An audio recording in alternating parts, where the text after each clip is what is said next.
Saudi അറേബ്യയിലാണ് ഖുർആൻ അവതരിച്ചതെങ്കിൽ ആ ജാമിദ ഈ പറഞ്ഞ സ്വഭാവമൊക്കെ സൗദി അറേബ്യയിൽ കാണേണ്ടതാണല്ലോ. സൗദി അറേബ്യയിലെ ജനസംഖ്യ എത്രയാണ്?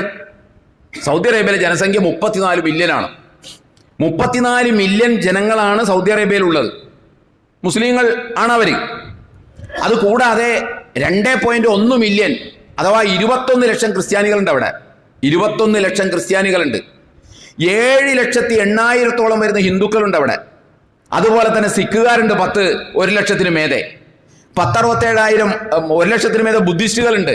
67,000 വരുന്ന സിഖുകാരുണ്ട്. 2 ലക്ഷത്തോളം വരുന്ന എയ്റ്റിസ്റ്റുകളോ അഗ്നോസ്റ്റിക്കുകളോ ഉണ്ട്. അഥവാ ദൈവം ഉണ്ടോ ഇല്ലേ എന്തായാലും വേണ്ടില്ല എന്നൊക്കെ വിചാരിച്ച് നടക്കുന്ന 2 ലക്ഷത്തോളം ആളുകൾ അവിടെ ജോലിക്ക് അവിടെ ഉണ്ട്, സൗദി അറേബ്യയിൽ ഉണ്ട് എന്ന് ഗൂഗിളിൽ നിങ്ങൾ അടിച്ചു നോക്കിയാൽ നിങ്ങൾക്ക് കിട്ടും. അതൊരു കണക്കാണ്.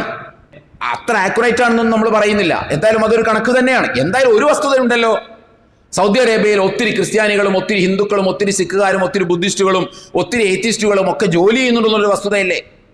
ഈ ജാമിദ പറയുന്ന ഖുർആൻ അവതരിച്ചത് അവിടെയല്ലേ? അത് കഴിഞ്ഞിട്ടുള്ള പിന്നെ ഇങ്ങോട്ടൊക്കെ വന്നത്. എന്നിട്ട് ഇന്ന് വരെ നമ്മൾ കേട്ടിട്ടുണ്ടോ മറ്റൊരു മതസ്ഥനാണ് എന്ന പേരിൽ ഏതെങ്കിലും ഒരു സൗദി പൗരൻ ഒരു ഹിന്ദുവിനെ ആക്രമിച്ചത്, ഒരു ക്രിസ്ത്യാനിയെ ആക്രമിച്ചത്, ഒരു ക്രിസ്ത്യാനിയെ കൊന്നത് നമ്മൾ ഇന്ന് വരെ കേട്ടിട്ടുണ്ടോ? അങ്ങനെ എങ്ങാനും വന്നാൽ എന്തായിരിക്കും വാർത്ത? കാരണം ഞങ്ങളുടെ കയ്യിലിരിക്കുന്ന ഖുർആനിൽ ഹിന്ദുക്കൾ ആക്രമിക്കണമെന്നുണ്ട്, ജാമിദ പറയുന്ന പോലെ ക്രിസ്ത്യാനികൾ ആക്രമിക്കണമെന്നുണ്ട്, മുസ്ലിങ്ങളല്ലാത്തവരെ ആക്രമിക്കണമെന്നുണ്ട്, അതുകൊണ്ട് ഞാൻ ആക്രമിച്ചതാണ് എന്ന് ഇന്ന് വരെ ആരെങ്കിലും പറഞ്ഞ് നമ്മൾ കേട്ടിട്ടുണ്ടോ?